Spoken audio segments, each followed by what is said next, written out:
فرماتے ہیں کہ میں ایک قبرستان سے گزرا، میں نے ایک قبر کھودنے والے کو دیکھا کہ وہ اللہ تعالیٰ کا ورد کر رہا تھا، لیکن اس سے پہلے لوگوں نے اسے دیکھا کہ وہ نشہ کرتا تھا، شراب پیتا تھا، کبھی نالیوں میں پڑا ہے تو کبھی قبر کھود کے قبرستان میں کہیں گرا ہوا ہے، کہیں کسی قبر میں لیٹا ہوا ہے۔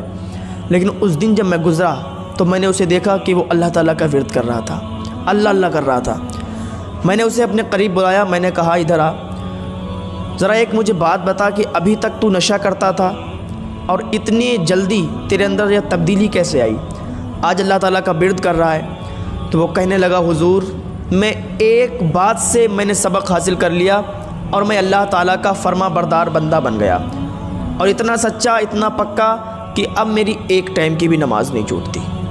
مسلم بن عقیل فرماتے ہیں وہ ایسا کون سا واقعہ تیرے ساتھ پیش آیا کہ جو تو اتنا سچا پکا اللہ تعالیٰ کا فرما بردار بندہ بن گیا، نمازی بن گیا اور اللہ تعالیٰ کا ورد کر رہا ہے؟ وہ کہنے لگا حضور ایک مرتبہ میں قبر کھود رہا تھا اور میں نے 3 قبریں کھودیں۔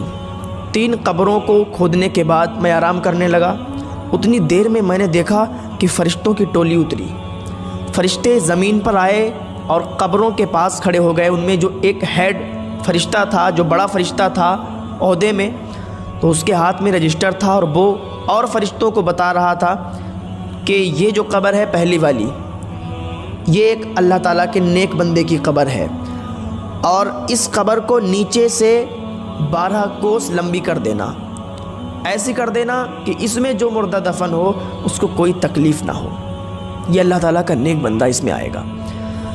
پھر کہا دوسری قبر کے پاس جب وہ گئے تو ان میں سے وہی فرشتوں کا سردار ہیڈ فرشتہ بولا کہ یہ جو قبر ہے اس میں اللہ تعالیٰ کا نیک بندہ آئے گا، اس کو 40 کوس تک پھیلا دینا، نیچے سے 40 کوس تک اس کو لمبا کر دینا۔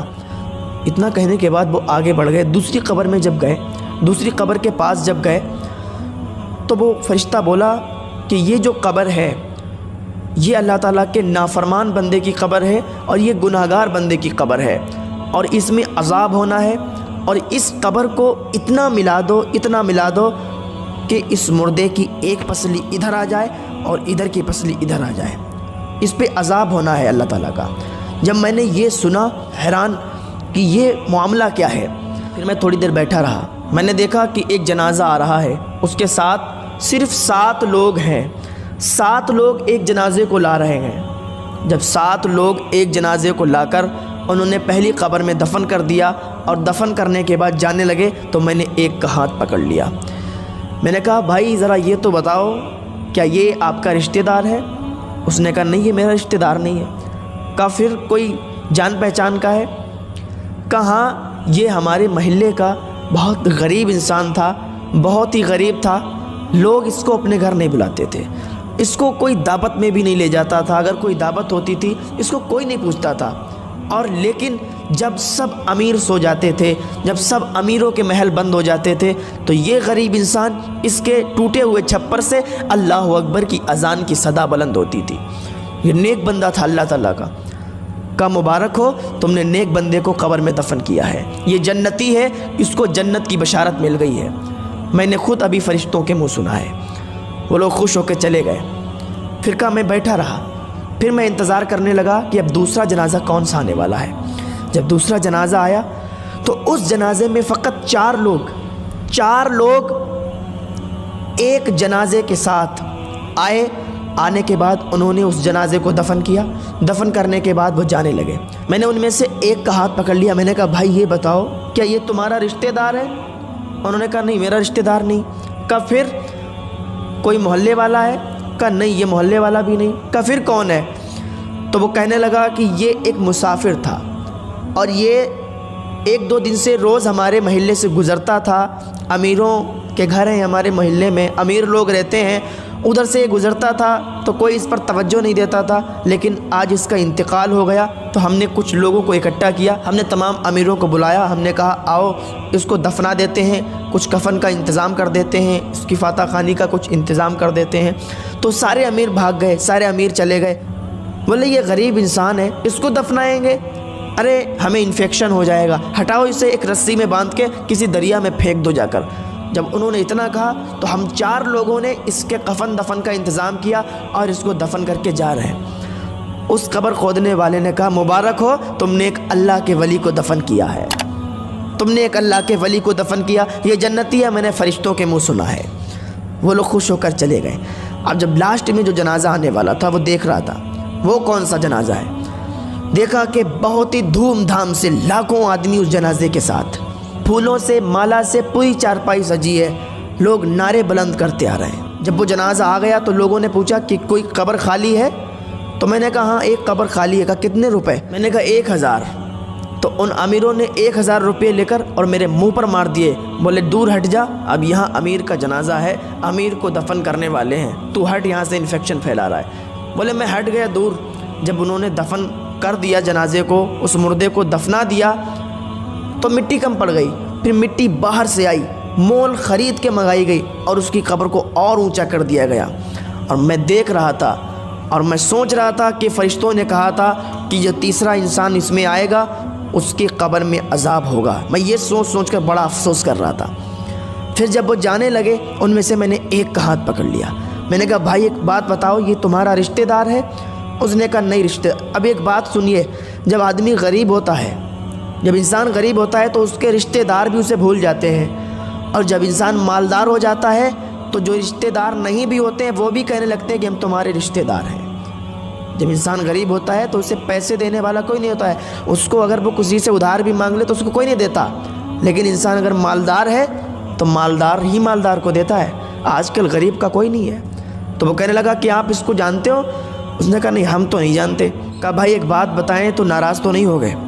تو اس نے کہا بتاؤ ہم کیوں ناراض ہوں گے، نہ تو ہمارا کوئی رشتہ دار ہے نہ تو ہمارا کوئی خاندانی ہے، ایک امیر شخص کی بیوی کا جنازہ ہے، ہم تو شریک ہو گئے، ہم تو مٹی دینے کے لیے چلے آئے۔ کہا سنو، میں نے فرشتوں کے منہ سنا ہے کہ اس قبر میں جو دفن ہونے والا ہے اس پر عذاب ہونے والا ہے اللہ تعالیٰ کا۔ یہاں تو تم نے اس کو مٹی سے اوپر تک بہت بڑی قبر بنا دی، پھولوں کے مالا چڑھا دیے، پانی چھڑک دیا، لیکن قبر میں اس پر عذاب ہو رہا ہے۔ اس قبر کھودنے والے نے کہا یہ بتاؤ اس کے معاملات کیا تھے، کون سی ایسی وجہ تھی کہ جس کی وجہ سے آج یہ قبر میں عذاب کی مستحق ہے، آج اس کی قبر میں عذاب ہو رہا ہے؟ تو وہ کہنے لگا بھائی بات یہ ہے کہ یہ سب سے امیر، شہر کے سب سے امیر کی بیوی تھی، محلے کی غریب بچیاں اس کے دروازے پر اگر آتی تھیں اور کہتی تھیں کہ چلو آج ہم نے حضور کی محفل سجائی ہے، آج ہم نے ظہر کے بعد یا عصر کے بعد ہم نے حضور کی محفل سجائی ہے، چلیے ہمارے گھر، آپ امیر گھر کی بہو ہیں، آپ ہمارے گھر آئیں گی، ہماری عزت میں اور 4 چاند لگ جائیں گے۔ تو یہ کہا کرتی تھی، تھپڑ مار کے کہا کرتی تھی کہ نکل جاؤ، ہم تمہارے گھر پہ آئیں گے، ہم اتنے امیر ہیں، تمہارے گھر پہ جا کر ہم انفیکشن ہمیں ہو جائے گا، ہمیں یہ ہو جائے گا وہ ہو جائے گا۔ تو وہ غریب بچیاں مایوس ہو کر واپس لوٹ جایا کرتی تھی۔ جب یہ بازار جاتی تھی تو اچھے لباس میں بال کھول کر بازار میں جاتی تھی، جب کوئی نیا لباس آتا تھا، نیا کپڑا آتا تھا، سب سے پہلے خرید کر بازار میں لوگوں کو دکھایا کرتی تھی۔ کوئی نئی چپل آتی تھی، سب سے پہلے خرید کے غریبوں کے سامنے دکھاتی تھی کہ ہم نے یہ پہنا، ہم نے یہ کیا، ہم اتنے امیر ہیں، اپنی امیری کو لوگوں کے سامنے ظاہر کرتی تھی، لیکن اس کو یہ نہیں معلوم کہ غریبوں پر اس کا کیا اثر پڑتا تھا، اور اس کی یہی حرکت تھی۔ اور ایک بات سن لیں، ایک عورت 4 مردوں کو جہنم میں لے کر جائے گی۔ ایک بات کان کھول کر سن لیں، ایک عورت 4 مردوں کو جہنم میں لے کر جائے گی۔ اب آپ کا سوال ہوگا کہ وہ کیسے؟ تو سنو، ایک عورت سب سے پہلے جب عورت گناہگار ہوگی تو وہ 4 مردوں کو گنائے گی اور 4 مردوں کو وہاں سزا دلوائے گی۔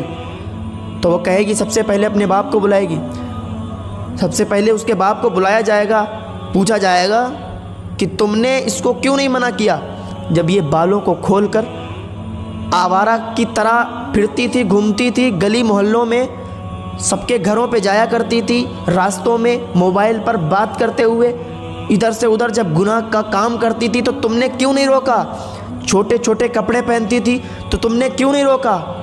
تو اس وجہ سے اس کا باپ پکڑا جائے گا، پھر اس کے بھائی کو بلایا جائے گا اور کہا جائے گا کہ تم نے اس کو کیوں نہیں روکا؟ تمہاری بہن بال کھول کر، سر پر دوپٹہ نہیں، بدن پر پورے کپڑے نہیں، اور آوارہ کی طرح روڈوں پر گلی محلوں میں گھومتی تھی، تم نے کیوں نہیں منع کیا؟ اس وجہ سے بھائی بھی پکڑا جائے گا۔ پھر اس کے شوہر کو بلایا جائے گا کہ تمہاری تو بیوی تھی، تمہاری تو شریک حیات تھی، تم نے اسے کیوں نہیں منع کیا؟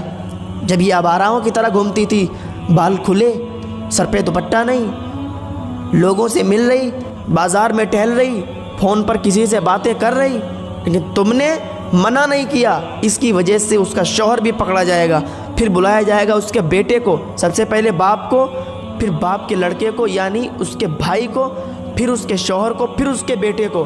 بیٹے سے کہا جائے گا کہ تم نے کیوں نہیں منع کیا؟ تمہاری تو ماں تھی، تمہارا تو حق تھا منع کرنے کا کہ ماں کہاں جا رہی ہو، بال کھول کر بازار جا رہی ہو۔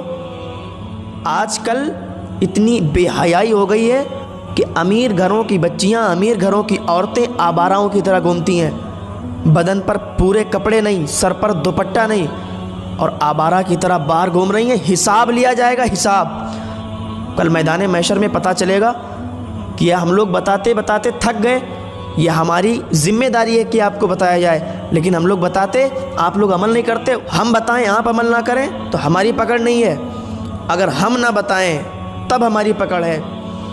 تم تو کہہ دو گے کہ ہمیں بتانے والا کوئی نہیں آیا، وہاں پوچھا جائے گا کہ تمہیں بتانے والا کوئی نہیں تھا، تو اس وقت ہم بھی وہاں گواہی دے سکتے ہیں، ہاں ہم نے بتایا تھا۔ وہ انسان کہنے لگا کہ آج اس پر جو عذاب کا سبب بنا ہے، آج جو اس پر عذاب ہو رہا ہے وہ اس کی کرتوتیں ہیں۔ یہ امیر بن کے غریبوں کو بہت گرا ہوا انسان سمجھتی تھی، اور اسی کی وجہ سے، اس کے تکبر کی وجہ سے آج اسے اس کی قبر میں عذاب ہو رہا ہے۔ اللہ تعالی ہم کو تکبر جیسی بیماری سے محفوظ فرمائے، غرور گھمنڈ جیسی بیماری سے محفوظ فرمائے۔ اللہ تعالی ہم سب کو نیک عمل کرنے کی توفیق عطا فرمائے۔